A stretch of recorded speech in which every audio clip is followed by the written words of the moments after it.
Hello everyone, welcome back to my channel conquer code with Raj. तो हम लोग आज अपनी वीडियो में यूनिक पाथ 2 का स्पेस ऑप्टिमाइजेशन देखने वाले हैं। सिमिलरली आपको यूनिक पाथ 1 में जाके स्पेस ऑप्टिमाइजेशन की वीडियो ज़रूर देखें, ताकि वहाँ पे आपका कंसेप्ट क्लियर हो, तो यहाँ पे हम इजीली अप्लाई कर सकें वो कंसेप्ट। तो प्री रिक्विजिट है कि आप ज़रूर जाके यूनिक पाथ 1 की वीडियो ज़रूर देखें, क्योंकि इधर एग्जैक्टली सिमिलर कंसेप्ट यूज़ होने वाला है, कोई चेंजेस नहीं है। ठीक है। तो एक बार आप अपने टेबुलेशन कोड पे ध्यान दीजिए कि आपका टैबुलेशन कोड कैसे फिल हो रहा है। देखिए, आपने लूप लगाया है। सबसे पहले तो इस लाइन से देखिए, इस लाइन से आपने लास्ट सेल फिल कर ली। अगर आपके लास्ट सेल पे 1 नहीं पड़ा है, तो आप इधर क्या फिल कर लोगे? 1, राइट? अगर आपके ये जो ग्रिड दी हुई है, ऑब्स्टेकल ग्रिड, इसकी ग्रिड m-1 n-1 पे अगर 1 नहीं पड़ा है, इट मीन्स हम वहाँ पे जा सकते हैं, यहाँ पे ऑब्स्टेकल नहीं है। तो इधर हम क्या फिल कर लेंगे? 1। अब आप इसकी डायरेक्शन ऑफ फिलिंग देखिए, जो आपने टेबुलेशन कोड लिखा है, इसकी डायरेक्शन ऑफ फिलिंग देखिए। आपने m-1 और n-1 से लूप लगाया है, ठीक है? और अगर सबसे पहला कोड, अगर कभी आपका i इक्वल टू m-1 है और ij इक्वल टू n-1 है, तो आप कंटिन्यू कर जाइए। It means what? क्योंकि आप लास्ट सेल आप पहले ही फिल कर चुके हैं, ठीक है? तो अब देखिए, अगर आपके obstacle of grid of i j पे अगर 1 पड़ा है, यानी ऑब्स्टेकल पड़ा है, ग्रिड पे अगर ऑब्स्टेकल है, तो आपको डीपी ऑफ आई जे में, ये आपका डीपी एरे है, डीपी ग्रिड है, तो डीपी ऑफ आई जे में आपको 1 भरना है, 0 भरना है, अदरवाइज आप कैलकुलेट करेंगे। देखिए, अब आप अपना लूप कैसे फिल कर रहे हैं। अब आप यहाँ पे जरा देखिए, क्या i+1 क्या लेस देन एम है? देखिए, i+1 क्या लेस देन एम है? देखिए, ये वाला अभी डाउन, तो आप पाएंगे कि i+1 लेस देन एम नहीं है। एम की वैल्यू क्या है यहाँ पे? देखिए, मैं लिख दे रहा हूँ, एम की वैल्यू यहाँ पे 3 है, एन की वैल्यू यहाँ पे 3 है। तो ठीक है, तो डाउन से आपका आंसर आने वाला है 0, और राइट से आपका आंसर आने वाला है जो आपके DP of i J plus 1 पे पड़ा है, दैट इज़ 1। तो अगर आपके 1 आने वाला है, तो आपका 0+1 यहाँ पे भी 1 आंसर आ जाएगा। फिर अगेन यहाँ पे भी 1 आंसर आ जाएगा, ठीक है, आपको पता है। अब आप देखिए, अब आप कैसे फिल कर रहे हैं, इस डायरेक्शन में फिल कर रहे हैं। देखिए, आप इस डायरेक्शन में फिल कर रहे हैं, राइट? ठीक है। अब आपका सेल कहाँ पे आएगा? देखिए, आप पहले इस रो के लिए फिल कर चुके हैं। पहले ये था आपका करंट रो, आपका जे वेरी हुआ, यानी करंट कॉलम आपका वेरी हुआ। पहले करंट कॉलम यहाँ पे था, फिर यहाँ पे आया, फिर यहाँ पे आया। अब आपका करंट रो चेंज होके हो चुका है, करंट रो दिस वन। अब आपका करंट रो ये नहीं रहा, ठीक है? अब जब इस करंट रो के लिए आप फिल कर रहे हैं, तो अब यहाँ पे ध्यान से देखिए, क्या आपका इस वाले सेल के लिए फिल करेंगे? अब आप इस वाले सेल के लिए फिल करेंगे, तो क्या आपका डाउन, देखिए सबसे पहले आप डाउन निकालेंगे। तो डाउन आपका क्या i+1 क्या लेस देन एम है? तो बोलेंगे हाँ जी बिल्कुल है। तो इट मीन्स जो आपके डाउन पे पड़ा है दैट इज़ 1, और राइट आपका देखिए i+j+1 क्या लेस देन एन है? तो बोलेंगे नहीं है, ये कंडीशन फॉल्स हो गया, तो आप यहाँ पे आ जाएगा 0, राइट से आ जाएगा 0। तो यहाँ पे क्या आंसर आ जाएगा? 1, ठीक है? फिर अब इस सेल पे ध्यान दीजिए, इस सेल पे ध्यान दीजिए, ठीक है? जब आप इस सेल पे सॉल्व करेंगे, तो आपको इसकी और इसकी नीड है। सबसे पहले आपको देखना है कि क्या कहीं आपके ऑब्स्टेकल ग्रिड पे 1 तो नहीं पड़ा है। अगर आपका 1 पड़ा है, तो डायरेक्टली इधर 0 फिल हो जाएगा, राइट? अब आप इस सेल पे ध्यान दीजिए, करंट रो ये चल रहा है, करंट कॉलम चेंज हो रहा है अभी, ठीक है? जो आपका टेबुलेशन का आपने जो कोड लिखा है, तो आप इस सेल पे ध्यान दीजिए, तो आपका यहाँ पे क्या आ जाएगा? बस आप यहाँ पे फ़ोकस करिए, आपको बस अपने प्रीवियस जो रो आप सॉल्व करके आए हैं, प्रीवियस रो आप जो सॉल्व करके आए हैं, उसकी ज़रूरत है, यानी जस्ट आपके नीचे वाले की। और जो अभी आपका जो करंट रो की आइट्रेशन चल रही है, उसके राइट साइड पे आप सॉल्व करते आ रहे हैं लेफ्ट टू राइट, तो यहाँ पे आप अपना आंसर बना चुके हैं, ठीक है? तो बस आपको इसकी ज़रूरत है। देखिए, यानी करंट रो, ये जो आपका करंट रो चल रहा है, और ये रहा आपका करंट कॉलम, इस करंट कॉलम के लिए आप सॉल्व कर रहे हो, ये रहा आपका करंट कॉलम, ठीक है? जब आप इस करंट कॉलम के लिए सॉल्व कर रहे हो, तो आप पाएंगे डीप कि जो आप जिस इस एरे के लिए सॉल्व कर रहे हो, जिस भी करंट रो के लिए, उस करंट रो पे करंट कॉलम +1 पे जो पड़ा है ना, वो आपका अपडेटेड आंसर है, यानी राइट का अपडेटेड आंसर है, कि यानी राइट से आपको 0 मिलने वाला है। बट जो इसके नीचे पर है, जो इसके करंट रो +1 वाले एरिया पे पड़ा है, वो आपका नीचे वाला आंसर है, दैट इज़ 1+0 दैट इज़ 1। इधर भी ध्यान दीजिए, इधर भी आपका 1 फिल हो जाएगा। अब आप इस सेल पे ध्यान दीजिए, अब आपका करंट रो हट के कहाँ पे आ जाएगा? ये हो जाएगा करंट रो। इस रो पे अब आप फ़ोकस करिए। यहाँ पे आपको क्या है, देखिए अगेन आपको इसकी ज़रूरत है अपना आंसर बनाने के लिए। जस्ट प्रीवियस रो जब आप सॉल्व करके आए हो, अब आपको इस एरे की ज़रूरत नहीं है कुछ भी।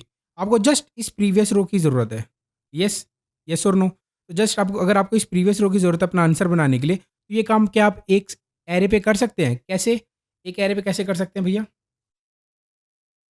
सिंपल है बहुत। एक एरे पे कैसे करेंगे, देखिए मैं एक 1D एरे डीपी एरे लूँगा, कितने लेंथ का, जितनी कॉलम्स हैं उतनी। क्यों जितनी कॉलम्स है, क्योंकि हमारी डायरेक्शन ऑफ फिलिंग क्या है, हम कॉलम वेरी कर रहे हैं।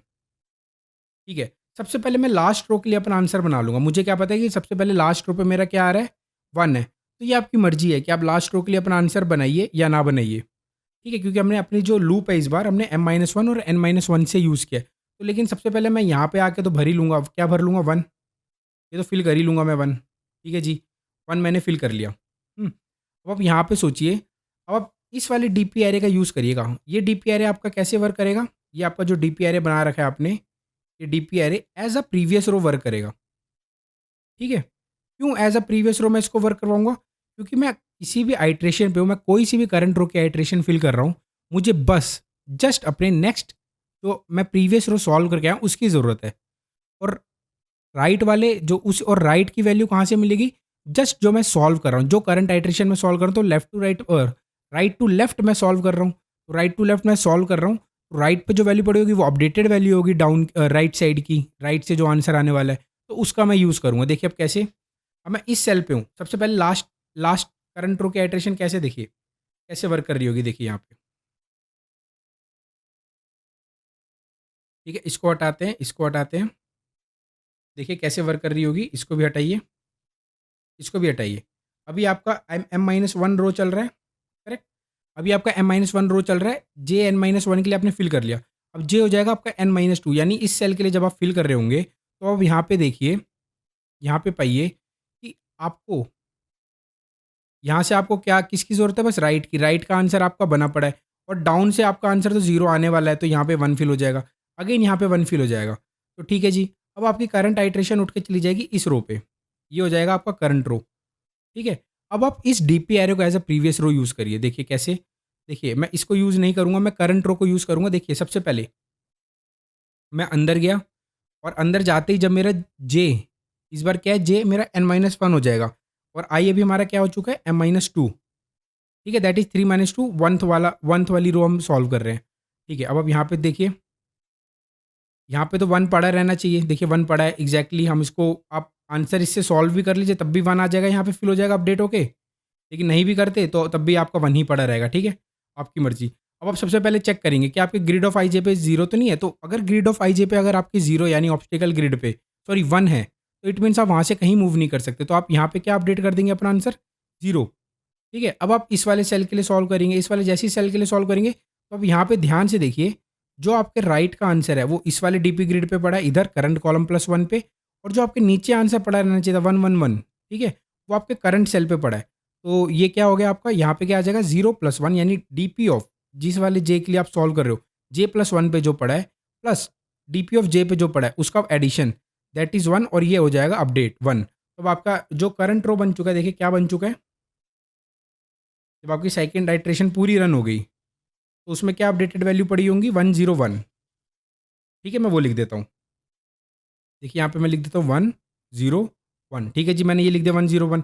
अब आप ये देखिए, क्या ये डीपी एरे, अब आप करंट रो की आइट्रेशन आपकी यहाँ पे पहुँच जाएगी। जब क्या ये DP array as it is आपका 101 होना चाहिए था, क्या ये आपके प्रीवियस रो की तरह वर्क कर रहा है? बिल्कुल कर रहा है। अब मुझे क्या चाहिए, देखिए मैं यहाँ पे फिल करूँगा, जब मैं इसको सॉल्व करूँगा तो यहाँ पे 1 आ जाएगा। अगेन जब मैं इसको सॉल्व करूँगा, तो देखिए जो मेरा इस तरफ है आंसर अभी जस्ट बन के आया राइट में, डीपी ऑफ जे +1 पे जो वैल्यू पड़ी है प्लस डाउन पे जो वैल्यू पड़ी है वो कौन सी है? डीपी ऑफ जे, इस वाले सेल के लिए सॉल्व कर रहा हूँ ना, इस वाले सेल के लिए। तो डीपी ऑफ जे, तो ये हो जाएगा 1 + 0 दैट इज़ 1। अगेन देखिए अब मैं इस वाले आइट्रेशन पे आऊँगा यानी इस वाले बॉक्स पे। तो अभी यहाँ पे क्या आएगा, डीपी ऑफ जे +1 जो पड़ी है और करंट, अब जो जे पे जो वैल्यू पड़ी है, जो जे पे वैल्यू पड़ी है वो मेरा डाउन शो कर रहा है और जे +1 पे जो वैल्यू पड़ी है वो मेरा राइट शो कर रहा है। तो क्या हो जाएगा 1 + 1 दैट इज़ 2। ठीक है, अब देखिए जब मेरे सारे आइट्रेशन रन हो जाएँगे, जब मेरे सारे आइट्रेशन रन हो जाएँगे, तो जो मेरा डीपी ऑफ 0 पे जो पड़ा है, क्या वो मेरा आंसर होगा? जी, हाँ जी, बिल्कुल होगा, क्योंकि DP of 0 as a previous row work कर रहा है। ठीक है, हम इसको फटाफट कोड कर देते हैं। देखिए कैसे कोड कर रहे हैं। देखिए इसकी मुझे ज़रूरत नहीं है, एक सिंगल एरे लेना है और कितने लेंथ का, एन लेंथ का। अगर ऑब्स्टेकल ऑफ ग्रिड पे अगर m-1 n-1 पे 1 पड़ा है तो return 0, otherwise DP of n-1 पे मुझे क्या फिल करना है, 1। और अब देखिए अब यहाँ पे m-1 i greater than equal to 0, i minus minus, ये i जो है करंट रो वाली इटरेशन है और जे जो है करंट कॉलम। अगर आपका i equal to m minus one है और j equal to n minus one है, इट मीन्स आपको कंटिन्यू कर जाना है, ठीक है। अदरवाइज अदरवाइज आपको क्या करना है, अगर obstacle grid of i j पे अगर वन पड़ा है तो डी पी ऑफ जे पे आपको क्या डालना है, जीरो। आपको पता है डी पी ऑफ जे पे, क्योंकि जे हमारा जो जे है वो आइट्रेट कर रहा है हमारे डी पी प्रीवियस एरे को, यानी डी पी एरे को, ठीक है। तो ठीक है जी, एल्स आप डाउन निकालेंगे कैसे, आपका डाउन कैसे निकलेगा, अगर आपका वन नहीं पड़ा है तो आपका डाउन कैसे निकलेगा। अब जरा ये सोच के देखिए, डाउन वाला क्या है, डीपी ऑफ जे पे जो वैल्यू पड़ी हुई है, राइट, डीपी ऑफ जे पे जो वैल्यू पड़ी हुई है, और राइट वाला क्या है, जो अभी DP of J plus one पे जो वैल्यू पड़ी हुई है, करेक्ट। और डीपी ऑफ जे पे आप क्या अपडेट कर देंगे इस बार, राइट प्लस डाउन से, ठीक है। और अब फाइनल आंसर आपका क्या पड़ा रहेगा, देखिए हल्का हल्का चेंज हो रहा है, डीपी ऑफ जीरो। अब इसको रन करके देखिए क्या ये रन चलता है आपका, कोड रन करिए, ये कोड चलता है आपका, देखिए बिल्कुल चल रहा है। देखिए हमें हल्का सा चेंज करना पड़ा और हमारा आंसर बनता गया। और इसको आप सबमिट करके देखिए, क्या ये सबमिट हो रहा है आपका कोड, देखिए बिल्कुल सबमिट हो रहा है। अगर मैं इस कोड की टाइम कॉम्प्लेक्सिटी की बात करूँ तो टाइम कॉम्प्लेक्सिटी में कोई चेंजेस नहीं है, आपको पता है टाइम कॉम्प्लेक्सिटी में कोई चेंजेस नहीं है, दैट इज ठीक है जी। टाइम कॉम्प्लेक्सिटी की अगर हम बात करें तो टाइम कॉम्प्लेक्सिटी हमारा order of M cross n ही होने वाला है। हमने क्या किया, डीपी ग्रिड को as a previous row use किया। और स्पेस कॉम्प्लेक्सिटी की अगर हम बात करें तो इसके स्पेस कॉम्प्लेक्सिटी यहाँ पे ऑर्डर ऑफ एन हो गया, बस हमने इस वाले एरे का यूज़ किया है, इस वाले एरे का, ठीक है। तो आपकी पहले जो प्रीवियस टेबुलेशन में जो की स्पेस कॉम्प्लेक्सिटी वो order of M cross N थी, इस बार कम हो गई है। अब भैया एक सवाल आता है कि क्या मैं इसको ऑर्डर ऑफ वन में कर सकता हूँ, क्या इसको मैं ऑर्डर ऑफ वन में कर सकता हूँ। तो आपको यहाँ पे ध्यान देना, जी बिल्कुल आप ऑर्डर ऑफ वन में कर सकते हैं। कैसे, यहाँ पे आपको एक ग्रिड दिया हुआ है, तो क्या आप इस ग्रिड को DP of grid as a DP use कर सकते हैं। मतलब आप अलग से डीपी ग्रिड ना बनाइए, इस ग्रिड को एज अ डीपी अपना आंसर टेबल बनाने की कोशिश करिए, तो आप यूज़ कर सकते हैं। तो आप बिल्कुल यूज़ कर सकते हैं, लेकिन उससे पहले आपको ध्यान देना पड़ेगा कि आपको म्यूटेशन अलाउड है कि नहीं। म्यूटेशन का मतलब होता है कि जो आपका ग्रिड गिवन है उसको आप चेंज कर रहे हो, अगर आप उसको चेंज कर रहे हो तो आपके आंसर पे कोई इफेक्ट नहीं आना चाहिए, ठीक है। तो आप सोच के देखिए, आपके यहाँ पे जीरो पड़ा है तो यहाँ पे आपने क्या करा, वन बना दिया। फिर अगर आपके यहाँ पे फिर से जीरो पड़ा है, यहाँ से आप आगे मूव कर सकते हो। आप क्या कर रहे हो, इस बार अपने ऑब्स्टेकल ग्रिड को ही आप as a DP grid use कर रहे हो, राइट। अब आप अलग से नहीं बना रहे, अलग से नहीं बना रहे, तो इट मीन्स आपका क्या हो जाएगा, ऑर्डर ऑफ वन स्पेस, ठीक है। अब आप इस इधर क्या पड़ा है, जीरो, तो अब आपका आंसर यहाँ पे अगेन वन आ जाएगा। फिर यहाँ पे क्या पड़ा है, जीरो, फिर अगेन वन आ जाएगा। फिर अब आप सोच के देखिए, अब आपको यहाँ से डाउन से यहाँ से क्या वैल्यू आएगी आपके कोड की, दैट इज जीरो। और यहाँ से क्या वैल्यू आएगी, प्लस वन, यहाँ पे भी वन आ जाएगा। लेकिन अगर आपके grid of i j, obstacle grid of i j पे वन पड़ा है तो अब यहाँ पे इसको क्या कर देंगे, जीरो। अगेन देखिए, अब देखिए यहाँ पे इसकी ज़रूरत है आपको और इसकी ज़रूरत है आपको, क्या आ जाएगा answer, that is one, correct, zero plus one that is one. फिर इसको देखिए, आपके किसी भी आंसर पे इफेक्ट पड़ा अगर आपने DP as a DP grid use कर लिया, ऑब्स्टेकल ग्रिड को नहीं पड़ा आपके किसी भी आंसर पे इफेक्ट, तो यहाँ पे भी क्या आ जाएगा, वन। फिर ये कट के क्या हो जाएगा, इन दोनों का सम दैट इज़ वन, फिर इन दोनों का sum one plus one that is two. फिर आपके obstacle grid of comma zero पे जो पड़ा है वो आपका आंसर बन जाएगा। तो इसको भी फटाक से कर देते हैं एक बारी। तो ठीक है, मैं क्या करता हूँ, जो भी मैंने चेंजेस किए हैं उसको कर लेते हैं। इस बार मुझे डीपी इसकी ज़रूरत है नहीं जी, ऑब्स्टेकल ग्रिड को ही मैं एज अ ट्रीट करूँगा। तो अब देखिए यहाँ पे क्या मैं कॉपी पेस्ट कर लेता हूँ, जो भी ऑब्स्टेकल ग्रिड है वही as a DP array use होगा, ठीक है। तो यहाँ पे मैंने भर लिया ऑब्स्टेकल ग्रिड। तो देखिए, अब यहाँ पे भी ऑब्स्टेकल ग्रिड फिल कर दूंगा और यहाँ पे भी ऑब्स्टेकल ग्रिड पे जाके वैल्यू अपडेट कर दूंगा, कोई फ़र्क नहीं पड़ रहा उससे। और यहाँ पे भी मैं किसका यूज़ करूँगा, ऑब्स्टेकल ग्रिड का। यहाँ पे भी डीपी की बजाय करूँगा यूज़ ऑब्स्टेकल ग्रिड का। तो और जो मेरा फाइनल आंसर होगा वो ऑब्स्टेकल ग्रिड पे पड़ा होगा। अब इसको आप रन करके देखिए जी, क्या ये आपका रन होता है। देखते हैं कोई कंपाइलेशन एरर आती है, नहीं आई है। और अब इसको सबमिट करिए,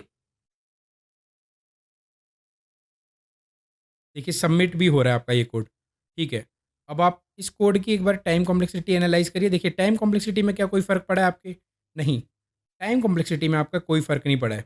पिछली बार हमने कॉम्बिनेट्रिक्स यूज़ किया था तो हमारे टाइम कॉम्प्लेक्सिटी में फ़र्क पड़ा था, वो ऑर्डर ऑफ लीनियर टाइम हो चुका था, ठीक है। तो इस बार देखिए, क्या आप इधर आप सोच के देखिए कि इधर आप कॉम्बिनेट्रिक्स हर एक केस के लिए अप्लाई कर सकते हो।